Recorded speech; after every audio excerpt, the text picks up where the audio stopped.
Hello നമസ്കാരം. ഓരോ വീടുകളിലേക്കും സംസ്ഥാന സർക്കാരിൻ്റെ സഹായങ്ങൾ പഞ്ചായത്ത്, മുനിസിപ്പാലിറ്റി, കോർപ്പറേഷൻ വഴി ജനങ്ങളിലേക്ക് എത്തിക്കുന്ന ഏറ്റവും പുതിയൊരു അറിയിപ്പാണ് ഇന്നത്തെ ഓൾ ഇൻഫോ വേൾഡിൻ്റെ ഏറ്റവും പുതിയ വീഡിയോയിലേക്ക് കടക്കുന്നതിന് മുൻപായി നിങ്ങൾക്ക് പഞ്ചായത്ത് തലത്തിൽ എന്തെങ്കിലും ധനസഹായങ്ങളോ മറ്റ് ആനുകൂല്യങ്ങളോ ലഭിച്ചിട്ടുണ്ടെങ്കിൽ എസ് എന്നും, അതല്ല ഇതുവരെ ഒരു ആനുകൂല്യങ്ങളും നിങ്ങൾക്ക് ലഭിച്ചിട്ടില്ലെങ്കിൽ നോ എന്നും കമൻറ്റ് ചെയ്യാൻ മറക്കരുത്. അപ്പോൾ നമുക്ക് വീഡിയോയിലേക്ക് കിടക്കാം. ഒരു കാരണവശാലും ഇതിന് അപേക്ഷ നൽകാതെ പോകരുത്. പ്രത്യേകിച്ചും പ്രായക്കൂടുതലുള്ളവർക്ക് ഒന്നിലധികം ആനുകൂല്യങ്ങൾ ലഭിക്കുന്ന ഒരു പദ്ധതിയാണിത്.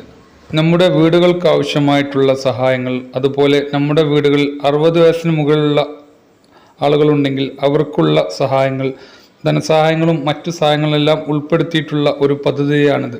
ഇപ്പോൾ നമ്മുടെ സംസ്ഥാനത്ത് വ്യക്തിഗത ഗുണഭോക്തൃ പദ്ധതികളിലേക്കുള്ള ലിസ്റ്റ് തയ്യാറാക്കിക്കൊണ്ടിരിക്കുകയാണ്.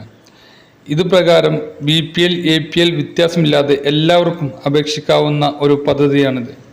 പ്രത്യേകിച്ചും BPL-കാർക്ക് മുൻഗണനയും, അതുപോലെ കറക്റ്റായി അതായത് കൃത്യമായി യൂസർ ഫീ അടക്കുന്ന ഹരിതകർമ്മ സേന കാർഡുള്ള ആളുകൾക്കും പ്രത്യേക മുൻഗണന ലഭിക്കുന്നതാണ്. അതുപോലെ തന്നെ ഇതുവരെ ഇത്തരത്തിൽ ആനുകൂല്യം ലഭിച്ചിട്ടില്ലാത്ത ആളുകൾക്കും പ്രത്യേകം മുൻഗണന ലഭിക്കുന്നതാണ്. വാർഡ് തലത്തിൽ ഗ്രാമസഭ കൂടിയിട്ടാണ് ഇതിൻ്റെ ആനുകൂല്യ ഗുണഭോക്താക്കളെ തിരഞ്ഞെടുക്കുന്നത്. അതുകൊണ്ട് തന്നെ ഗ്രാമസഭകളിലെല്ലാം കൃത്യമായി ഗുണഭോക്താക്കൾ പങ്കെടുക്കേണ്ടതുണ്ട്. പ്രധാനമായിട്ടും റേഷൻ കാർഡും അതുപോലെ ഹരിതകർമ്മസേനയ്ക്ക് യൂസർ ഫീ അടക്കുന്ന കാർഡുമാണ് വേണ്ടത്. എന്നിരുന്നാലും ചില അപേക്ഷയ്ക്ക് ആധാർ കാർഡിൻ്റെ കോപ്പിയും അതുപോലെ ബാങ്ക് അക്കൗണ്ടിൻ്റെ കോപ്പിയും ആവശ്യമായി വരും. ചില അപേക്ഷയ്ക്ക് നികുതി ഷീറ്റിൻ്റെ കോപ്പിയും ആവശ്യമായി വരാം. പ്രധാനമായും ലഭിക്കുന്ന ഗുണഭോക്താക്കളിൽ 60 വയസ്സ് കഴിഞ്ഞ ആളുകൾക്ക് ഊന്നുവടി, അതല്ലെങ്കിൽ വാക്കർ തുടങ്ങിയിട്ടുള്ള ആനുകൂല്യങ്ങളും, അതുപോലെ ചില പഞ്ചായത്തുകളിൽ കട്ടിൽ, അതേപോലെ കമ്പിളി പുതപ്പ് തുടങ്ങിയിട്ടുള്ള ആനുകൂല്യങ്ങളും എല്ലാം ലഭിക്കുന്നുണ്ട്. ഓരോ പഞ്ചായത്തിലും വ്യത്യസ്ത ആനുകൂല്യങ്ങളാണ് ലഭിക്കുന്നത്. അതുകൊണ്ട് തന്നെ നിങ്ങളുടെ പഞ്ചായത്ത്, അതല്ലെങ്കിൽ മുനിസിപ്പാലിറ്റി, കോർപ്പറേഷനിൽ എന്ത് തരത്തിലുള്ള ആനുകൂല്യങ്ങളാണെന്ന് അന്വേഷിക്കുക.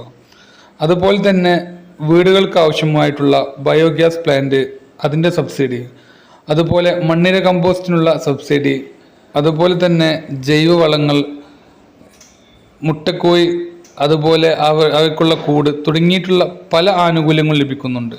അതുപോലെ SC, ST വിഭാഗക്കാർക്ക് പഠനമുറിക്കുള്ള ധനസഹായം, വിവിധതരം സ്കോളർഷിപ്പുകൾ, അതുപോലെ തന്നെ ലാപ്ടോപ്പ് തുടങ്ങിയിട്ടുള്ള ആനുകൂല്യങ്ങളും ഇതുവഴി ലഭിക്കുന്നു.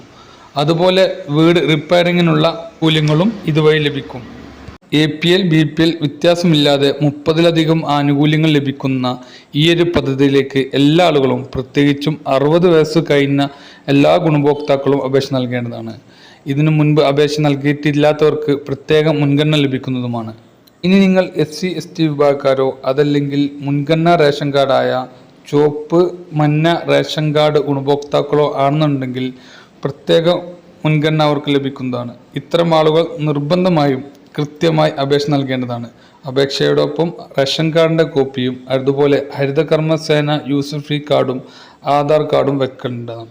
ഓരോ വാർഡിലും നിശ്ചിത എണ്ണം തിരഞ്ഞെടുക്കുന്ന ഗുണഭോക്താക്കൾക്ക് മാത്രമേ ഇതിൻ്റെ ആനുകൂല്യം ലഭിക്കുകയുള്ളൂ എന്നതുകൊണ്ട് തന്നെ എല്ലാ ആളുകളും ഗ്രാമസഭകളിൽ പങ്കെടുത്ത് ഇതിൻ്റെ ആനുകൂല്യങ്ങൾ കൈപ്പറ്റുവാൻ പ്രത്യേകം ശ്രദ്ധിക്കുക.